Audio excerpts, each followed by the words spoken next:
तोड़ मेरे बाबा साहब की मूर्ति, मैं हर रोज नई मूर्ति बनाऊंगा। जिस दिन मेरे सामने हाथ उठाएगा मूर्ति को तोड़ने के लिए मेरे बाबा साहब की, उस दिन वो तेरा हाथ भी जड़ से उखाड़ के दिखाऊंगा। मेरे बाबा साहब ने बचाया है मेरे भारत को, वरना तेरा गांधी तो लाठियों का लाचार था। इसीलिए बाबा साहब के हाथों में किताब और जेब में पेन रखा था। तभी से मेरे बाबा साहब भीमराव अंबेडकर का ये समाज भी हकदार था। और किसी के बाप में दम नहीं था संविधान लिखने का, तभी तो मेरे बाबा साहब भीमराव अंबेडकर से लिखवाया है कि रोता भारत का एक बच्चा अगर मेरे बाबा साहब भीमराव अंबेडकर ने स्कूल खोलकर ना पढ़ाया होता। क्या होता मेरे इस भारत देश का अगर मेरे बाबा साहब ने छुआछूत को और जातियों में से भेदभाव को ना मिटाया होता।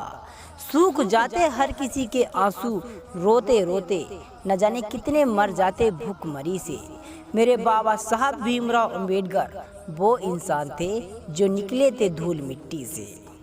ना पनपने दिया छुआछूत को और जातिवाद को भी जड़ से खत्म किया। क्या होता मेरे भारत देश का अगर बाबा साहब भीमराव अंबेडकर ने ये सब ना किया। हाथों से लिखा इतने बड़े भारत देश का संविधान तो कितना बड़ा समय लगाया होगा।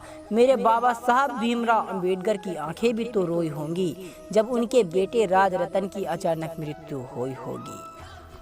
कि मैं रोता हूँ मेरे बाबा साहब की जब तस्वीर मेरे सामने आती है।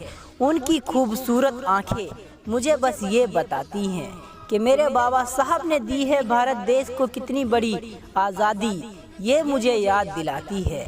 अरे नेहरू ने तो खेला था खेल मेरे बाबा साहब का, और गांधी की साजासी है कि मेरे बाबा साहब ने किए हैं वो काम जिन्हें हमेशा याद रखेगा हिंदुस्तान। 100 से भी अधिक देशों में मनाई जाती है मेरे बाबा साहब की जयंती। कोई ऐसा नहीं है महान इंसान कि ना हुआ है मेरे बाबा साहब अंबेडकर जैसा, और ना कभी हो पाएगा। यदि बहुजन जाग जाएं तो जय भीम के साथ नीला झंडा भी आसमान में लहराया जाएगा। कि मेरे बाबा साहब ने लगाया है तिरंगे में चरखे का चिन्ह, मैं ये कभी नहीं भूल पाऊंगा। दबाने की कोशिश होगी मुझे लाखों लहू की, मगर मैं किसी एक से भी नहीं दब पाऊंगा। कि मैं हूँ बाबा साहब भीमराव अंबेडकर का वंशज, मैं पूरे भारत में ये चिल्लाऊंगा। आखिरी समय में भगवान को याद नहीं करूँगा, मैं बाबा साहब भीमराव अंबेडकर को याद करके मर जाऊँगा। बाबा साहब भीमराव अंबेडकर ना होते तो मेरी माँ मुझे तब भी जन्म देती, लेकिन बाबा साहब भीमराव अंबेडकर की वजह से ये ज़िंदगी मिली है, वरना ये ज़िंदगी तो जानवरों से भी बदतर होती। कि मेरे बाबा साहब जैसा कोई इंसान नहीं, मैं सुबह शाम उनका नाम लेता रहूँगा। अगर बाबा साहब भीमराव अंबेडकर ना होते तो ये देश भी ना होता, मैं ये चीख चिल्लाकर कहता रहूँगा।